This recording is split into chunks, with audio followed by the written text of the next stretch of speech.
جی، کل کے درس میں آپ لوگوں نے جوف یعنی منہ کے خالی حصے سے ادا ہونے والے تین حروف الف مدہ، یا مدہ اور واو مدہ کا مخرج آپ نے پڑھا تھا، سمجھا تھا، اور میں سمجھتا ہوں کہ آپ لوگوں نے اس کے اوپر کلاس میں مراجعہ بھی کیا ہے اور سمجھنے کی کوشش بھی کی ہے، اور تقریباً لوگوں کو سمجھ میں آ گیا۔ اس میں اگر کسی کو کچھ سمجھ میں نہ آئے تو پوچھ سکتے ہیں فی الحال کے لیے۔ کوئی بات سمجھ میں نہیں آئی ہے تو پوچھ سکتے ہیں۔ ایسے ہی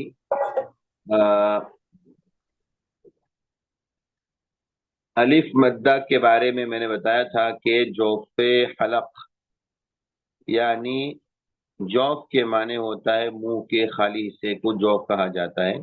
تو منہ کا خالی حصہ جو حلق سے قریب ہوتا ہے، اور حلق ہمارا یعنی گلا جو ہے وہ نیچے کے حصے سے لے کر کے سینے کی طرف جو حصہ ہے منہ سے لے کر، ان تمام کو جو ہے آپ حلق کہتے ہیں۔ تو حلق سے قریب جو حصہ ہوتا ہے اس کو جوف کہا جاتا ہے۔ جوف حلق اسی کو کہا گیا، اسی سے الف مدہ آپ کو ادا کرنا ہو، جیسے آ با قال کان تا الف زبر تا سا الف زبر سا۔ تو یہ ہا آ آ اس طریقے سے جو ادا ہو رہا ہے یہ سب الف مدہ ہے، یہ الف مدہ ہے۔ اور آپ دیکھیے ادا کرتے ہوئے آپ کہیں پر بھی آپ کی نہ تو زبان لگ رہی ہے، نہ زبان کی جڑ لگ رہی ہے، نہ کوئی حصہ۔ تو اس طریقے سے آپ آسانی کے ساتھ جو ہے الف مدہ کو ادا کر سکتے ہیں جوف حلق سے۔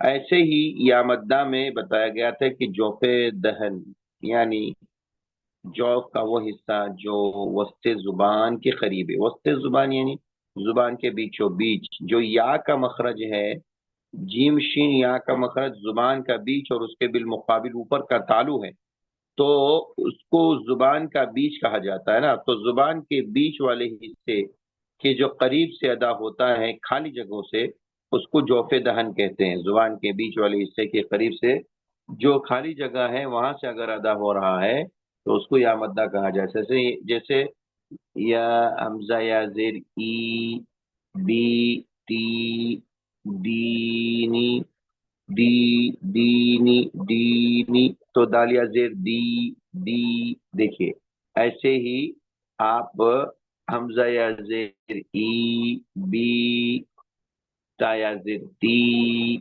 آپ اس وزن پر بہت سارے جو ہے سینٹینس بنا سکتے ہیں، اور اس طریقے سے یا مدہ کی پریکٹس کر سکتے ہیں، کوشش کر سکتے ہیں۔ ایسے ہی واو مدہ میں بھی آپ دیکھیے واو مدہ کا جو مخرج بتایا جا رہا وہ ہے جوف لب۔ لب کے معنی ہونٹ۔ تو جو ہونٹ ہیں ہمارے دونوں کے دونوں، ان دونوں ہونٹوں کے قریب کا حصہ جو خالی ہوتا ہے، آپ جب واو کی ادائیگی کریں گے نا تو دونوں ہونٹ گول ہو جائیں گے اور بیچ والا حصہ خالی رہتا ہے۔ دونوں کنارے تو مل جاتے لیکن بیچ کا حصہ خالی رہتا۔ واو واو، آپ ادا کریے دیکھیے، اور اس کے بعد آپ کو اس کا پتہ چلے گا کہ بیچ والا حصہ خالی رہتا ہے۔ تو وہی جو خالی حصہ ہے اسی سے واو مدہ ادا ہوتا ہے، جیسے قالو کانو، حمزہ واو پیش او، یا پیش یو، یو بو تو تو۔ اس طریقے سے آپ دیکھیں ہر جگہ آپ کو واو پیش حمزہ واو پیش او، با واو پیش بو۔ تو یا مدہ واو مدہ کا مخرج کیا ہے؟ جوف لب۔ لب یعنی ہونٹوں کے قریب کا حصہ، یعنی جو دونوں ہونٹ کے بیچ میں خالی حصہ رہ جاتا ہے وہیں سے واو مدہ ادا ہوتا ہے۔ تو اس طریقے سے آپ واو مدہ کو ادا کر سکتے ہیں۔ اور آسان اردو میں اگر آپ سمجھ لیں تو اردو میں اگر آپ کو بالکل آسان اردو میں یاد کرنا ہو تو الف مدہ، یا مدہ اور واو مدہ میں الف مدہ یعنی منہ کا خالی حصہ جو حلق سے قریب ہے، اور یا مدہ میں منہ کا وہ خالی حصہ جو زبان کے قریب ہے، درمیانی زبان کے قریب ہے۔ اور واو مدہ منہ کا وہ خالی حصہ جو ہونٹوں کے قریب ہے. اس طریقے سے آپ آسان اردو میں ان کے مخارج آپ یاد کر سکتے ہیں.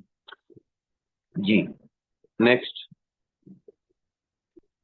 اس کے بعد حلق سے ادا ہونے والے 6 حروف ہم نے پڑھائے تھے کہ حروف تو 6 ہیں لیکن اس کے مخارج 3 ہیں. حلق سے ادا ہونے والے گلے سے، گلے کے حصے سے.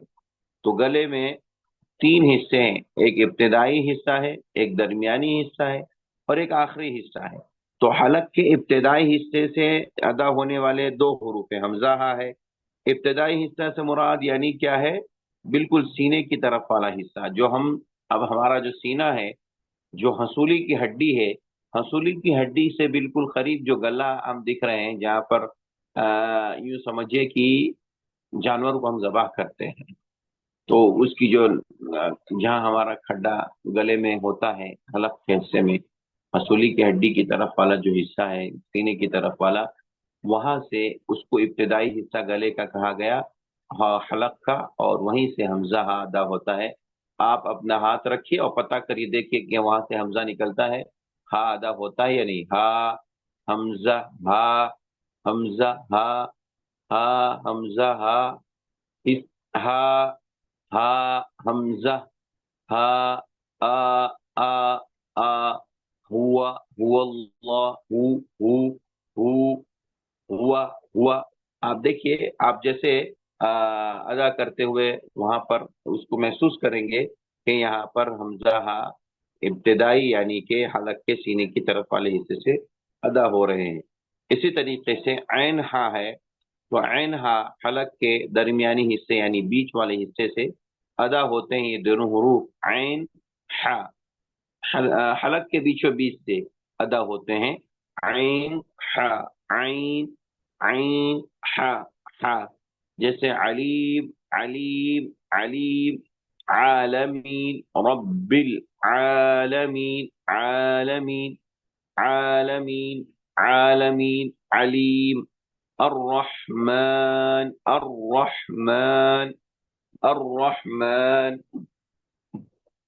الرحمن الرحمن الرحیم الرحیم. اس طریقے سے آپ دیکھیے رحمان اور رحیم میں ہا کی آواز حلق کے درمیان سے ادا ہوتی ہے. آپ حلق کے درمیان والے حصے پر اپنا ہاتھ رکھیے اور آپ وہاں پر رکھ کر کے چیک کیجئے کہ حمزہ عین ہا کی آواز کہاں سے ادا ہوتی ہے. عین عین ہا ہا، عین ہا، عالمین عالمین، علیم علیم، رحیم رحیم، رحمان رحمان. اس طریقے سے آپ ادا کر سکتے ہیں دونوں کے دونوں حروف کو. اسی طریقے سے غین خا ہے. غین خا جو ہے اس کا مخرج ہے حلق کے آخری حصے سے، یعنی حلق کا آخری حصہ یعنی منہ کے قریب جو ہے. یعنی آپ دیکھیے جس طرف سے ہمارا منہ ہے اور کوے کی بالکل کوے کے جو نیچے سے جو حصہ حلق کا شروع ہوتا ہے، وہی حصہ آخری حصہ کہلاتا ہے منہ کے قریب کی طرف، منہ کے قریب والا حصہ. تو حلق کے آخری حصے یعنی منہ کے قریب والے حصے سے غین خادا ہوتا ہے. آپ وہاں پر ہاتھ رکھیے اور اس کے بعد آپ دیکھیے غین خا، غین خا، غین خا. غیر المغضوب، غیر المغضوب، غیر المغضوب علیہم، غیر ختم اللہ، ختم اللہ، ختم اللہ، ختم اللہ، غیر غیر خا، غیر غین خا، غیر غیر غیر. اس طریقے سے آپ غین اور خا کا مخرج ادا کر سکتے ہیں. تو حلق سے ادا ہونے والے 6 حروف ہیں جن کے 3 مخارج ہیں، تینوں الگ الگ حلق سے ادا ہونے والے 3 مخارج ہیں. شروع والا ابتدائی حصہ، درمیانی حصہ اور آخری حصہ. اس طریقے سے 3 حروف میں 6 حروف میں 3 مخارج یہاں پر ادا کیے جائیں. جی، اس کے بعد ہیں ہونٹ سے ادا ہونے والے چار حروف ہیں، ہونٹ سے ادا ہونے والے، ہونٹ سے ادا ہونے والے چار حروف کون کون سے ہیں؟ نمبر ایک فا، کہتے ہیں نیچے کے ہونٹ کی تری ثنایا علیا کے کنارے کو لگنے سے ادا ہوتا ہے۔ تھوڑا مشکل ہے، اب آسان اردو میں یوں سمجھیے کہ فا کا مخرج کیا ہے؟ ثنایا علیا کا کنارہ۔ ثنایا علیا کس کو کہتے ہیں پہلے یہ سمجھ، میں نے آپ کو دانتوں کی پہچان کے طور پہ بتایا تھا، دانتوں کا نام جب آیا تھا تو میں نے آپ کو بتایا تھا کہ جو ہمارے سامنے کے جو بڑے دانت ہیں سب کے ہوتے ہیں ایسے، وہ سامنے کے جو بڑے دانت ہیں اوپر کے، ان کو دو ہونے کی وجہ سے ان کو ثنایا کہتے ہیں، واحد ہے تو ایک، دو ہے تو ثنایا علیا، اس لیے کہ وہ اوپر ہے اس لیے ان کو ثنایا علیا کہتے ہیں۔ ثنایا علیا اس لیے کہ سامنے کے دو بڑے دانت، ان دونوں بڑے دانتوں کا جو کنارہ ہے، کنارہ مطلب جو ہے جہاں سمجھ لیجئے کہ جو بالکل سامنے ہے کنارہ، اور ایک ہے اس کی جڑ، اوپر جڑ ہے سامنے کنارہ ہے، تو دو ثنایا اولیاء کا جو کنارہ ہے اس کو آپ نیچے کے ہونٹ کے تری والے حصے، تری والا حصہ یعنی جہاں پر تھوک لگتا ہے، اور میں نے اس سے پہلے با کے مخرج میں بتایا تھا کہ دونوں ہونٹوں کا تری والا حصہ، اسی با کے مخرج سے ادا، جہاں سے با ادا ہوتا ہے، تو نیچے کے ہونٹ کو جہاں پر تری ہے، جہاں پر تھوک لگتا رہتا، گیلا رہتا ہے، تو ثنایا علیا کے کنارے کو تری والے حصے پر لگائیں گے تو فا ادا ہوتا ہے۔ آپ لگائیے فا، فا، فا، فا، ثنایا علیا کا کنارہ، نیچے کے ہونٹ کا تری والا حصہ، بہت آسان اردو میں، نیچے کے ہونٹ کی تری، نیچے کے ہونٹ کی تری ثنایا علیا کے کنارے کو لگنے سے ادا ہوتا ہے۔ تو یہ تھوڑا سا اردو میں بولنے میں مشکل ہوتا ہے، اگر آپ آسان اردو میں سمجھنا چاہتے ہیں تو یوں سمجھیے کہ ثنایا علیا کا کنارہ نیچے کے ہونٹ کی تری والا حصہ، اس سے فا ادا ہوتا ہے، فا، فا، فَإِذَا، فَإِذَا، فَجَعَلَهُمْ، فَجَعَلَهُمْ، فَجَعَلَهُمْ، فَجَعَلَهُمْ، فَإِذَا، فَإِذَا، فَإِذَا، فَجَعَلَهُمْ، فَجَعَلَهُمْ، فَجَعَلَهُمْ، فَإِذَا، فَإِذَا، فا، فا، فا، فا، فا، فا، فا، فا، آپ اس طریقے سے ادا کر سکتے ہیں۔ آپ خود بھی اس کی پریکٹس کریے، اور جتنے حروف کی آپ پریکٹس کریں گے اتنی ہی مشق کی بنیاد پر آپ کو حروف کی ادائیگی میں آسانی ہوگی اور بڑی لذت آئے گی، اور وہ حروف جب آپ ادا کریں گے تو آپ کو محسوس ہوگا کہ نہیں واقعی یہ بہت اہم چیز ہے جس کو ہم نے اچھی طریقے سے مشق کر کے حاصل کر لیا ہے۔ اسی طریقے سے ہونٹ سے ادا ہونے والے حروف میں سے دوسرا حرف ہے با، دونوں ہونٹوں کی تری سے ادا ہوتا ہے، یعنی دونوں ہونٹوں کی تری والا حصہ، آپ دونوں ہونٹوں کو ملائیے، جو تری والا یعنی اندر کا جو گیلا حصہ ہے جہاں پر تھوک لگتا رہتا ہے، با، با، با، بسم اللہ، بسم اللہ، بسم اللہ، با، با، با، با، رب، رب، رب العالمين، رب العالمين، برب الناس، برب الناس، برب الفلق، رب، رب، رب الفلق، رب الفلق، رب الفلق، رب الناس، برب، رب، رب، با، با، با، با، دیکھیے تو با کا مخرج دونوں ہونٹوں کی تری والا حصہ، دونوں ہونٹوں کی تری والے حصے سے با ادا ہوتا ہے۔ میم اس کے اپوزٹ ہے، اگینسٹ ہے، یعنی کہ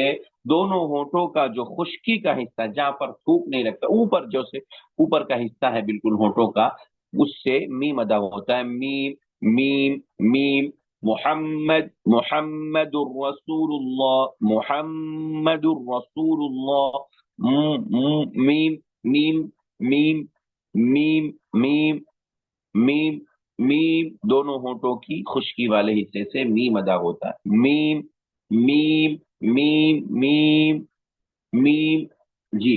اسی طریقے سے ہونٹ سے ادا ہونے والے حروف میں سے آخری حرف ہے واو، واو کا مخرج کیا ہے؟ دونوں ہونٹوں کو گول کرنے سے ادا ہوتا ہے، گول کرنے سے، یعنی کہ آپ جب دونوں ہونٹ کو گول کریں گے تو واو ادا ہو جاتا ہے، اور تجوید کے تجوید کی اصطلاح میں اس کو ایک اور لفظ بولتے ہیں، دونوں ہونٹ جبکہ پورے نہ ملے، دونوں ہونٹ جبکہ پورے نہ ملے، اگر پورے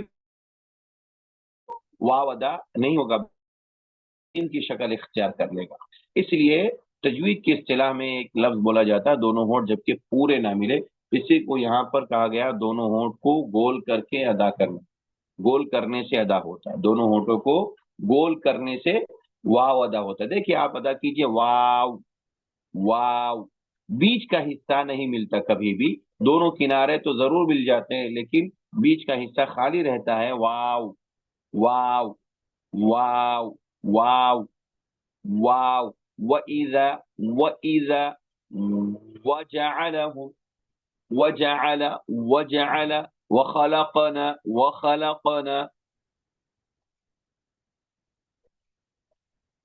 واو واو وخلقنا وخلقنا، وإذا وإذا وإذا وإذا خا، وإذا وإذا وإذا واو واو واو واو واو واو، اس طریقے سے آپ واو کو ادا کر سکتے ہیں، اور بہت آسان ہے، یہ 4 حروف آپ کو ہونٹوں سے ادا ہوتے ہوئے نظر آئیں گے، اور ان کو آپ جتنی تجوید کی آپ لوگ تجوید کے جتنے قاعدے آپ پڑھ رہے ہیں اور جتنے مخارج پڑھ رہے ہیں ان سب کو زبانی یاد کر لینا ہے آپ کو ہمیشہ کے لیے، زندگی بھر کام آنے والی چیزیں ہیں یہ سب۔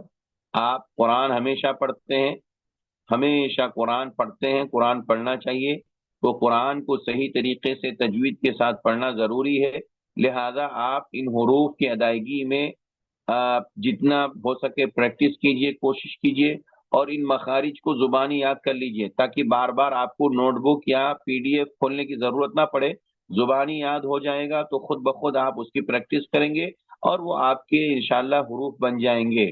تو عربی میں یہ خاص خاصیت ہے کہ جب تک آپ اس کو صحیح ادا نہیں کریں گے تو تلفظ کی ادائیگی کی صحیح ادائیگی کی صورت میں ہی اس کا صحیح معنی سمجھ میں آتا ہے، ورنہ آپ نے پتا چلا کہ قل هو اللہ کو قل هو اللہ کہہ دیا کاف کے ساتھ تو پتا چلا کہ قل من کہنا اور قل من کھانا، تو کہنا یہ چاہ رہے تھے کہ کہیے اور ہو گیا معنی کھانے کے معنی میں۔ تو اس طریقے سے حروف کی ادائیگی، مخارج کی پہچان، یہ سب چیزیں تجوید کی سب سے اہم روح ہے، اس کے بغیر تجوید کا کچھ بھی حاصل نہیں ہوتا۔ اگر آپ نے صحیح قرآن کو پڑھنا سیکھا ہے، سیکھنا چاہا ہے، خواہش رکھتے ہیں، تو تجوید کو پڑھنا اور خاص کر کے الفاظ کی صحیح ادائیگی اور مخارج کی صحیح پہچان یہ بہت ضروری ہے، اس کے بغیر آپ صحیح طریقے سے آپ تلفظ کی ادائیگی نہیں کر سکتے ہیں۔ جی، تو ہونٹ سے ادا ہونے والے ان 4 حروفوں کو آپ زبانی یاد کر لیجئے گا۔ جی،